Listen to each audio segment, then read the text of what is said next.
হে প্রিয় যুব সমাজ, তোমাদের দুর্গাপুরবাসী আলহামদুলিল্লাহ অনেক আলেম, অনেক হাফেজ, আমাদের পূর্ব দলার চেয়ে বেশি আলেম হাফেজ দুর্গাপুরে, মাশাআল্লাহ। তোমাদেরকে বলি প্রিয় যুবক ভাইরা, তোমাদের ইউনিটিটা হবে ইসলামের জন্য।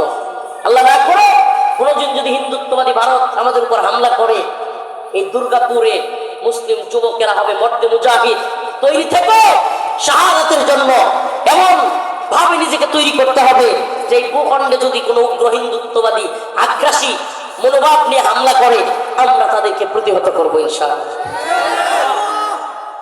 শহীদের মিছিলে নাম লেখাইতে রাজি আছেন ইনশাআল্লাহ? আমরা শহীদ হইতে রাজি আছি তো ইনশাআল্লাহ? সুবহানাল্লাহ। আল্লাহ রাসূল নিজে আল্লাহ রাসূল সাল্লাল্লাহু আলাইহি ওয়াসাল্লাম নিজে দোয়া করতেন, আল্লাহ আপনার পথে আমি মনটা চাই, আপনি আমার একটা জীবন দিচ্ছেন, জিহাদ করি শহীদ হই, আবার আরেকটা জীবন দিলে আবার জিহাদ করি, আবার শহীদ হই আপনার রাস্তায়। সুবহানাল্লাহ। আল্লাহ আপনি জীবন দিলেন আর আমি শহীদ হইলাম। সুবহানাল্লাহ। আল্লাহ রাসূল সাল্লাল্লাহু আলাইহি ওয়াসাল্লাম চাইতেন, তো আমরাও চাইবো আল্লাহর দ্বীনের পথে শহীদ হওয়া, চাইবো কি না? শহীদের মর্যাদা নিয়ে একটু কথা বলি। আল্লাহ রাসূল সাল্লাল্লাহু আলাইহি ওয়াসাল্লাম হাদিসের মধ্যে বলছেন, ওই যে বললাম যে আমাদের কিন্তু প্রত্যেকের কবর রাজা আছে, সরি কবরের হিসাব নিকাশ আছে, সওয়াল জবাব আছে, মিজান ফুলসিরাত আছে, কিন্তু যারা আল্লাহ রাস্তায় শহীদ হবে তাদের জন্য আল্লাহ পাক বিশেষ একটা জিন্দেগি দান করবেন, যে জিন্দেগির নাম হলো বারজাখ। যে জিন্দেগির নাম কি? বারজাখ। এই কবর থেকে নিয়ে ওই তার জান্নাত পর্যন্ত, কিয়ামত পর্যন্ত তার যে জিন্দেগিটা মৃত্যুর পরে, এই একটা নতুন জিন্দেগি তাকে আল্লাহ দিবে, বারজাখের জিন্দেগি।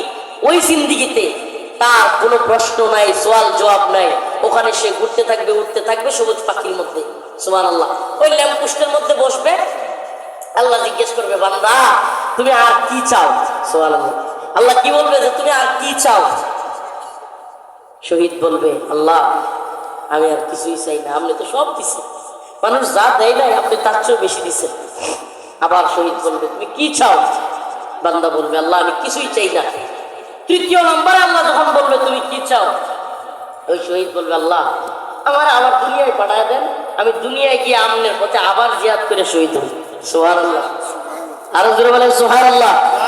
শহীদের মিছিলে নাম লিখাতে চলো মুসলিম ভাই, শহীদের মিছিলে নাম লিখাতে চলো মুসলিম ভাই, মরণের স্বাদ পাবে তুমি, এসো না নাম লিখাই, শহীদের মিছিলে নাম লিখাতে চলো মুসলিম ভাই। রাজি আছেন তো ইনশাআল্লাহ? শহীদের মিছিলে নাম লিখাতে চলো মুসলিম ভাই, এই তো সে কাফেলা বীরের জাতি, আজও থামেনি যার চলার গতি। সুবহানাল্লাহ। এই বীরের জাতিদের চলার গতি কি থামছে? আমাদের ভাই আবু সাঈদ জীবন দিয়েছে, মুগ্ধ জীবন দিয়েছে, আমাদের ভাই ওয়াসিম জীবন দিয়েছে, আমাদের ভাই আবরার ফাহাদ জীবন দিয়েছে, সর্বশেষ ওসমান হাদি জীবন দিয়েছে। সুবহানাল্লাহ। শহীদের মিছিল থামে?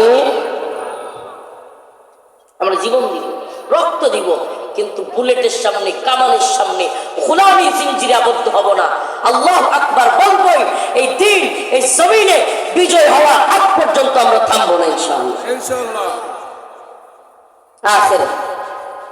আখের আপনাদের সামনে মন থেকে আরেকটা তামান্নাওয়ালা সঙ্গীত পরিবেশন করে আমি আমার আলোচনার শেষ দিকে যাচ্ছি।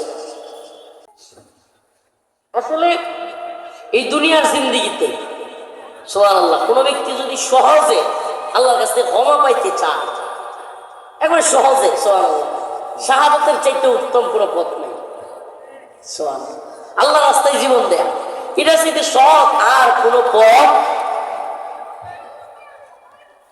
শুকনা যত বাধা, যত ঝড় সাইক্লোন, রাসূলের পথে মোরা চলবই। আজীবন বাজি রেখে দিনের নিশান মোরা বাংলার আকাশে উড়াবই। আসুক না যত বাধা যত ঝড় সাইক্লোন রাসূলের পথে মোরা চলবই। এ জীবন বাজি রেখে দিনের নিশান মোরা বাংলার আকাশে উড়াবই। মোরা কামানের মুখোমুখি দাঁড়িয়ে আল্লাহু আকবার বলবই। আসুক না যত বাধা যত ঝড় সাইক্লোন কোরআনের পথে মোরা চলবই।